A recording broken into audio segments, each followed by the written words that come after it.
Good afternoon and welcome to 50 Years of Chess with R.P.Radford. I have another opponent for you. His name was M.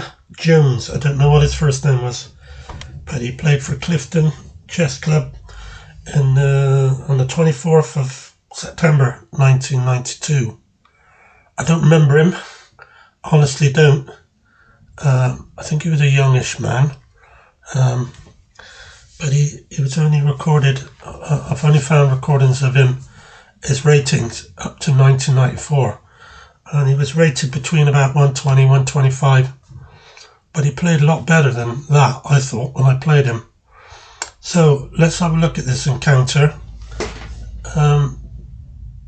If anybody does remember this man, and you're watching this video, could you, if you have any information regarding him, I'd be interested to know whether he still plays or whatever, especially when you can't remember who it was you played against, and yet together you shared a game of chess. So I would be interested. Thanks a lot. Now let's get to the game. I was white and we played a Lopez. Bishop b5. One of the oldest openings, but it's a great opening. a6, bishop a4, knight f6, castles. Now, black can play knight takes pawn, but you have to be well versed in this opening to know how to handle white's onslaught, which follows after rook e1 or queen e2 with a howl attack. So this guy, whoever he was, he knew a bit about this opening. He certainly played it well. He played b5, b5, the accelerated version, attacking the bishop. Sometimes black can go knight a4 to swap off, which is the accelerated Lopez. But he played bishop e7, which is normal. Rook e1, it's all book. Castles, c3, d5. Now this is interesting because this is the Marshall attack, and we'll see what happens after knight takes pawn. This was invented by the American Grandmaster Marshall, which he used as a surprise when he played Capablanca, and it's very well documented in the chess circles. Knight takes, rook takes. Now black has given up a pawn, but he has a very good game. As you can see, all his pieces are developed while white is behind in development for the pawn. Now I saw a match in which in Chess Times magazine, in which Mikhail Tal, one of the world champions, pushed his rook out to h5. So I played d4, bishop d6, and often white goes back, but I went across, and I'm going to play this line in this game. It's the first time I ever played it in a match, but I did learn it, what Tal had done more or less. And rook e8, bishop g5, attacking the queen, plays to d7, knight d2, h6, and I brought the rook back.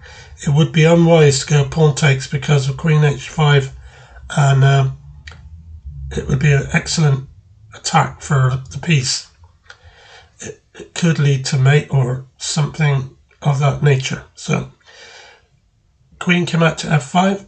Now the bishop drops back to e3. Rook d6.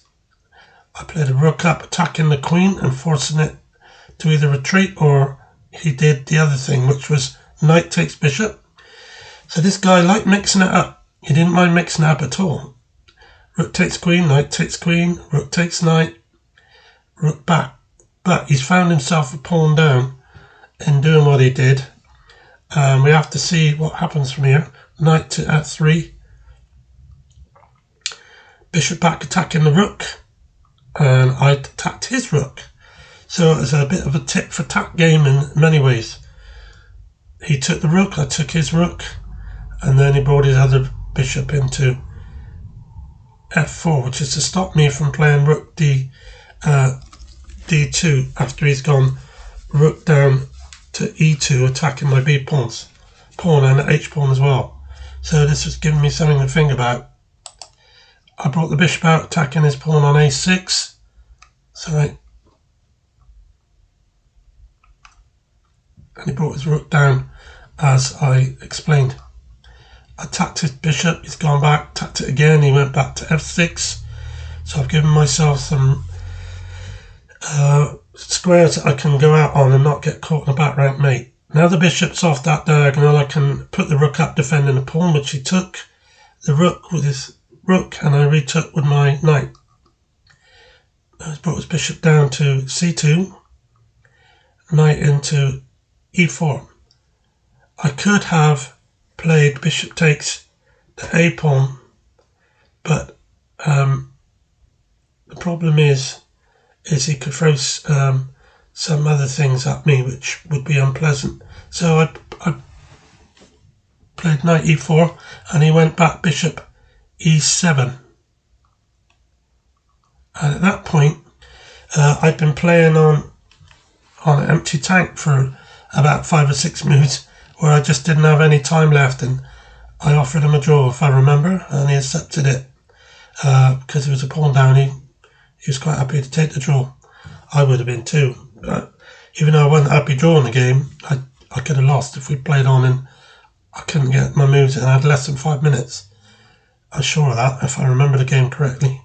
So, an interesting game in the Ruy Lopez. There was some real interesting encounters where pieces being swapped off and things, and it might be of interest for some players who are students of the Ruy Lopez who'd like to play it, and just give you a few ideas on how to play it, and also how my opponent showed how to defend against it. So I hope you find enjoyment in this game, and it may be of some educational purpose to you. So thank you, and thank you all my subscribers for staying with this channel and watching these games. I'm putting them out quite regularly, a couple a day if I can, to keep you in the loop on these games. I've put some tags to help people find these games. If you ever have any difficulty finding these 50 years of chess games, try typing in Bristol League Chess. You'll probably find them that way. I've also got them on my playlist, 50 Years of Chess playlist. Okay, thank you, and I'll be with you again very soon with some more chess.